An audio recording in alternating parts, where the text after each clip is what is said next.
Assalamualaikum warahmatullahi wabarakatuh. Perkenalkan, nama saya Nirwana Fauzia Junior.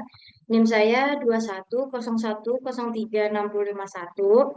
Di sini saya akan menjelaskan tentang sistem akuntansi biaya. Next.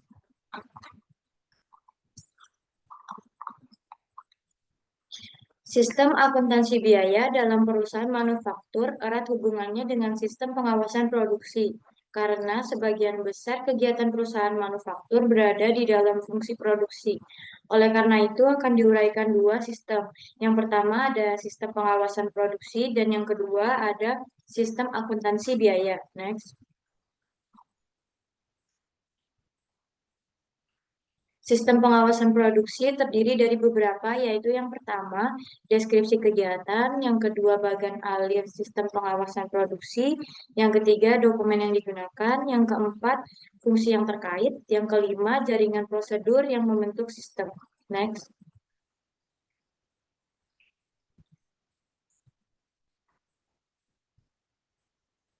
Deskripsi kegiatan. Sistem pengawasan produksi ditujukan untuk mengawasi pelaksanaan order produksi yang dikeluarkan oleh fungsi produksi. Dalam perusahaan yang produksinya berdasarkan pesanan dari pembeli, order produksi erat hubungannya dengan order yang diterima oleh fungsi penjualan dari pembeli.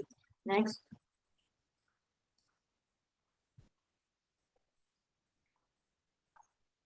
Bagan alir sistem pengawasan produksi. Karena eratnya hubungan antara sistem pengawasan produksi dan sistem akuntansi biaya, maka bagan dokumen sistem pengawasan produksi dan sistem akuntansi biaya tidak dapat dipisahkan yang satu dengan yang lainnya. Oleh karena itu, bagan alir dokumen sistem pengawasan produksi disajikan dalam satu gambar dengan sistem akuntansi biaya. Next.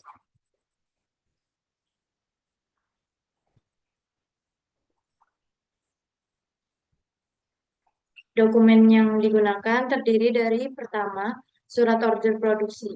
Dokumen ini merupakan surat perintah yang dikeluarkan oleh Departemen Produksi yang ditujukan kepada bagian-bagian yang terkait dengan proses pengolahan produksi untuk memproduksi sejumlah produk dengan spesifikasi, cara produksi, fasilitas produksi, dan jangka waktu seperti yang tercantum dalam surat order produksi tersebut.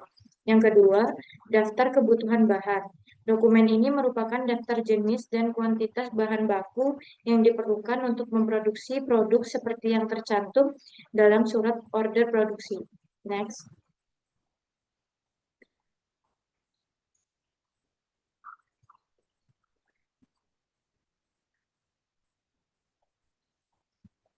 Yang ketiga, bukti permintaan dan pengeluaran barang gudang.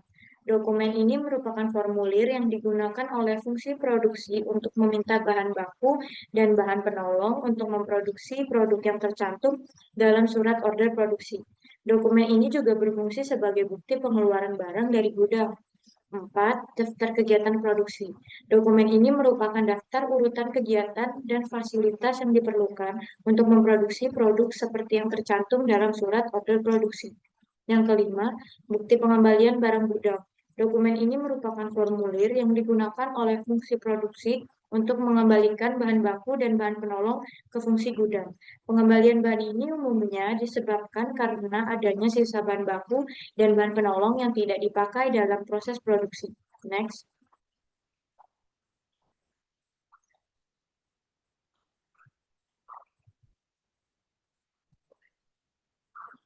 Yang keenam, ada kartu jam kerja. Dokumen ini digunakan untuk mencatat jam kerja tenaga kerja langsung yang dikonsumsi untuk memproduksi produk yang tercantum dalam surat order produksi.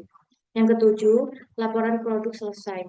Laporan produk selesai dibuat oleh fungsi produksi untuk memberitahukan selesainya produksi pesanan tertentu kepada fungsi perencanaan dan pengawasan produksi, fungsi gudang, fungsi penjualan, dan fungsi akuntansi persediaan, serta fungsi akuntansi biaya. Next.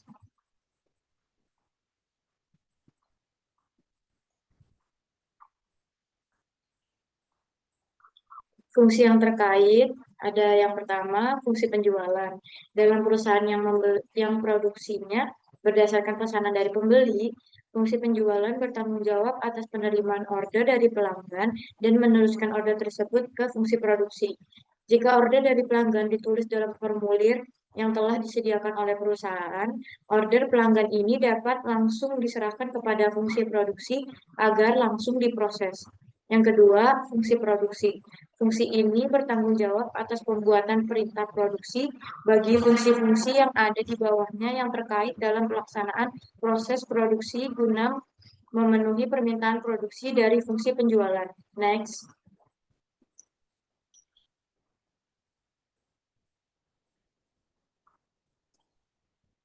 Yang ketiga, ada fungsi perencanaan dan pengawasan produksi.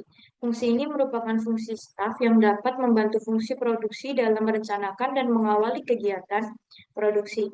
Perencanaan produksi diwujudkan dalam perhitungan rencana kebutuhan bahan dan peralatan yang akan digunakan untuk memproduksi pesanan yang telah diterima.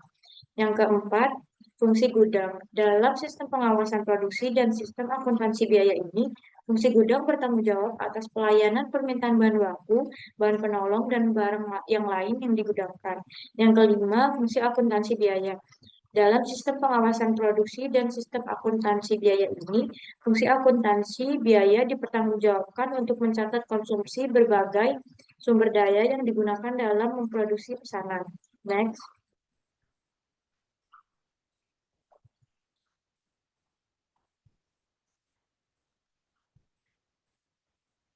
Sistem akuntansi biaya terdiri dari deskripsi kegiatan pengumpulan biaya, informasi yang diperlukan manajemen, dokumen yang digunakan, catatan akuntansi yang digunakan, fungsi yang terkait, jaringan prosedur yang membentuk sistem, dan unsur pengendalian internal. Next.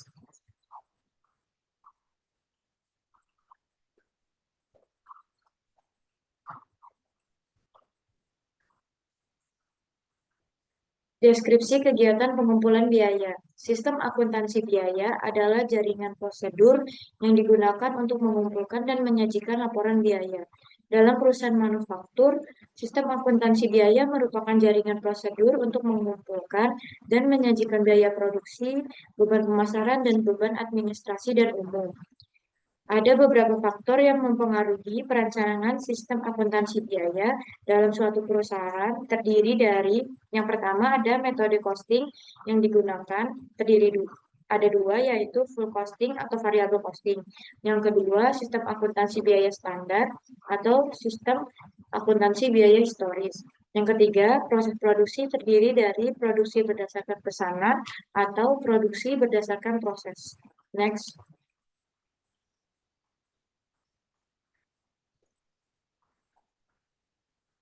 Informasi yang dibutuhkan manajemen. Informasi yang dibutuhkan oleh manajemen dari sistem akuntansi biaya adalah sebagai berikut.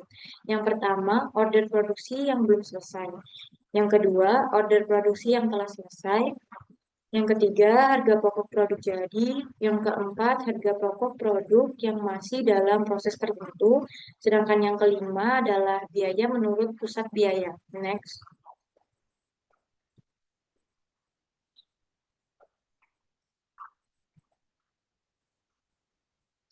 Dokumen yang digunakan. Berikut beberapa dokumen yang digunakan. Yang pertama ada surat order produksi, yang kedua daftar kebutuhan bahan, yang ketiga daftar kegiatan produksi, yang keempat bukti permintaan dan pengeluaran barang dari gudang, yang kelima bukti pengembalian barang gudang, yang keenam kartu jam kerja, yang ketujuh laporan produk selesai, dan yang kedelapan bukti memorial. Dokumen ini digunakan sebagai dasar pencatatan penyusutan aset tetap berwujud, amortisasi sewa, dan aset tak berwujud, dan pembebanan biaya overhead pabrik kepada produk. Yang kesembilan ada bukti kas keluar. Dokumen ini digunakan untuk mencatat biaya-biaya yang dibayarkan melalui kas. Next.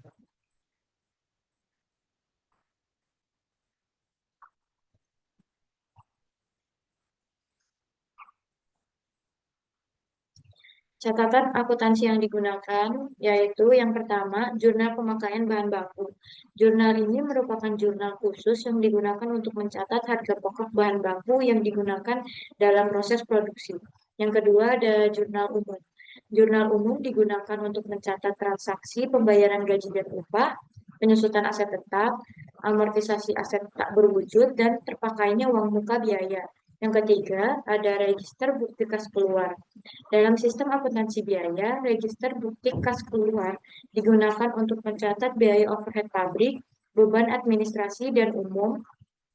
Yang keempat, ada kartu harga pokok produk. Yang kelima, ada kartu biaya. Catatan ini digunakan untuk merinci beban overhead pabrik, beban administrasi umum, dan beban pemasaran. Next.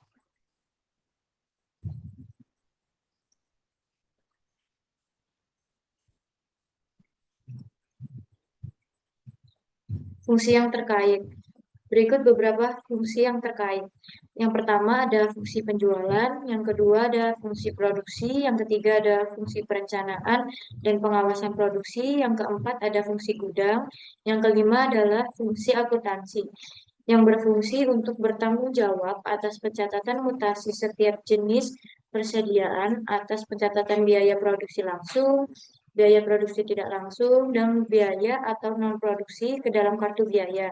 Di samping itu, fungsi akuntansi biaya bertanggung jawab atas pencatatan transaksi terjadinya beban bahan baku, beban tenaga kerja, beban overhead pabrik, dan beban non-produksi ke dalam jurnal pemakaian bahan baku dan jurnal umum serta posting ringkasan jurnal tersebut ke akun yang bersangkutan dalam buku besar. Next.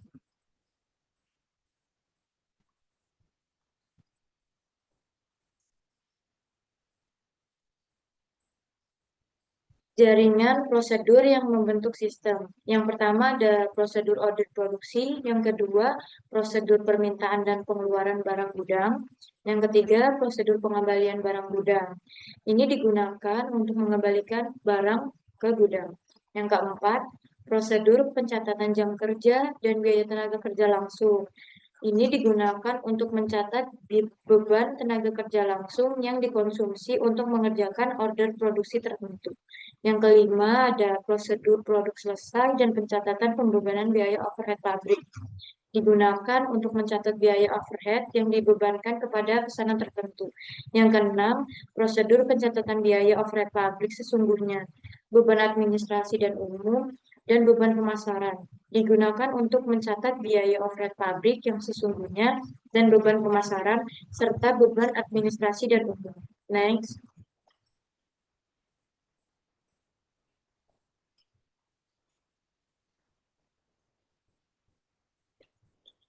Unsur pengendalian internal. Unsur pengendalian internal itu terdiri dari organisasi. Organisasi itu terdiri dari yang pertama, fungsi pencatatan biaya yang harus terpisah dari fungsi produksi. Yang kedua, fungsi pencatatan biaya harus terpisah dari fungsi yang menganggarkan biaya tersebut. Yang ketiga, fungsi gudang harus terpisah dari fungsi produksi. Yang keempat, fungsi gudang tersebut harus terpisah dari fungsi akuntansi. Next.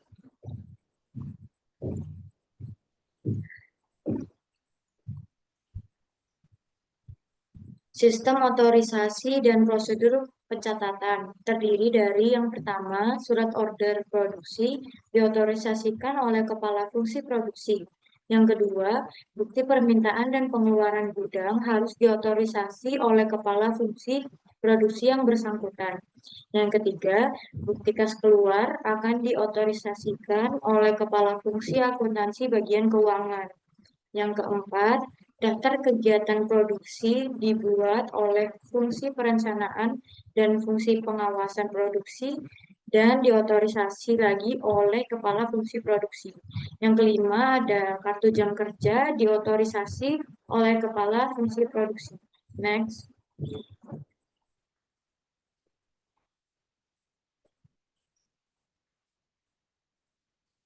Praktik yang sehat terdiri dari yang pertama, surat order produksi, bukti permintaan dan pengeluaran barang gudang, bukti kas keluar, bukti memorial, bernomor urut tercetak, dan penggunaannya dapat dipertanggungjawabkan. Yang kedua, secara periodik dilakukan rekonsiliasi kartu biaya dengan akun kontrol biaya dalam buku besar. Yang ketiga, secara periodik dilakukan perhitungan persediaan yang ada di gudang untuk dicocokkan kembali dengan kartu persediaan. Next.